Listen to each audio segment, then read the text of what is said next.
Hi అండి. ఎలా ఉన్నారు? సో, మార్నింగ్ చూస్తే కొంతమంది ఫ్రెండ్స్ వచ్చారనమాట. నా ఫ్రెండ్స్ అని మా ఆయన ఫ్రెండ్స్ అని నేను ఇట్లా మాట్లాడుకుంటూ వాళ్ళనైతే లోపలికి పిలవలేదు. ఇంకా వాళ్ళైతే అలిగి వెళ్ళిపోయారనమాట. సరే అయితే మీకు ఇంట్లో బోర్ కొట్టినప్పుడు మీరేం చేస్తారో ఒకసారి కామెంట్ చేసేయండి. నాకైతే అండి ఉదయం లేచినప్పటి నుంచి బోర్ కొడుతూ ఉంటుంది. ఎట్లా బోర్ కొడుతోంది కదా అనేసి పిల్లల్ని రెడీ చేసి పంపించేస్తాను. అయినా కూడా బోర్ కొడుతూ ఉంటుందండి. ఇంకేం చేద్దాంలే అనేసి గిన్నెలుంటే అట్లా తోమేసి ఈ క్లీనింగ్ అంతా కూడా చేస్తూ ఉంటాననమాట.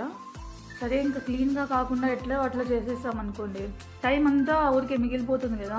మళ్ళీ ఆ ఖాళీ టైంలో ఏం చేయాలి అర్థం కాదు. అందుకనేసి కొంచెం ఓపిక్గా నీట్గా తుడిచి కడిగి ఇట్లా చేస్తూ ఉంటానన్నమాట. అందుకోసం మా ఇంట్లో నాకు ఒక పేరు కూడా పెట్టారు, ఓసిడి అంట. సో మా ఆయన ముద్దుగా ఓసిడి అని పిలుస్తూ ఉంటాడు నన్ను.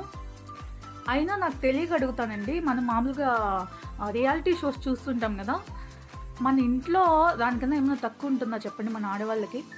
సో రియాలిటీ షో అంటే ఏముంటుంది, కొత్తగా టాస్క్లు ఇవ్వడము, లేకపోతే సడన్గా ఏదన్నా సర్ప్రైజ్ ఇవ్వడము, ఇట్లా చేయాలి అని చేపించడము, ఇవన్నీ ఉంటాయి కదా.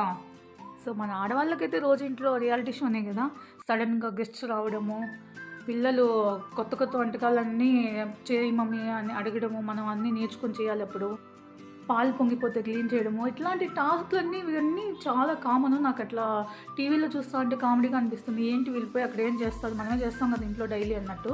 సో కిచెన్లో పని అయిపోయినా కూడా ఇంకా పిచ్చి బోర్ కొడుతూ ఉంది. ఇంకేం చేద్దాం, బట్టలు కూడా ఉంటాయి కదా, ఇంకా అది కూడా చేసేద్దామని మళ్ళీ మొక్కలు నీళ్ళు కూడా పట్టేసాము.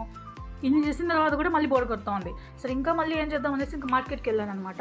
ఎట్లా వెజిటేబుల్స్ అయిపోయినాయి కదా అని చెప్పేసి ఇంకా వెజిటేబుల్స్ కొన్ని సరుకులు ఉంటే అన్నీ పట్టుకొచ్చేసాను అనమాట. మనకు బోర్ కొడుతా అని పట్టుకొచ్చి పడేస్తే అది ఎవరు తీయరు కదా, ఇంకా మనమే తీసుకోవాలి. కాబట్టి ఇంకా ఇట్లా వారానికి సరిపడే తెచ్చాం కాబట్టి నీట్గా స్టోర్ చేసి పెట్టుకోవాలి, లేకపోతే మళ్ళీ ఎక్కువ బోర్ కొడుతుంది అనమాట మనకి. నేను కాలీఫ్లవర్ చాలామంది పురుగులు వస్తాయంటాయి అంటారు కదా, మీకు తెచ్చిన వెంటనే ఇట్లా క్లీన్ చేసుకొని నీట్గా ఒక బాక్స్లో పెట్టుకోండి, పురుగులు రావు. దానికి చాలా మటుకు పురుగులు కింద ఆకులు ఉంటాయి కదా దానికే ఉంటాయి అన్నమాట.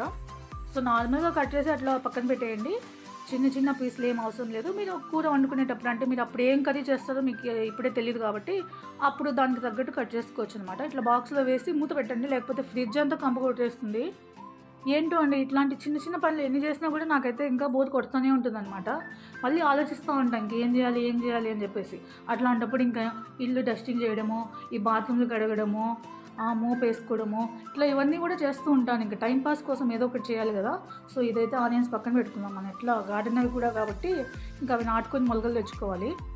సో ఇదండి, నాకు బోర్ కొడితే నేను ఇట్లా చేస్తూ ఉంటాను. మీకు బోర్ కొడుతుందో ఎప్పుడైనా, మీరేం చేస్తారో నాకైతే కామెంట్ చేసేయండి. ఇట్లాంటి వీడియోస్ కోసం మన ఛానల్ని అయితే ఫాలో అయిపోండి. Thank you for watching.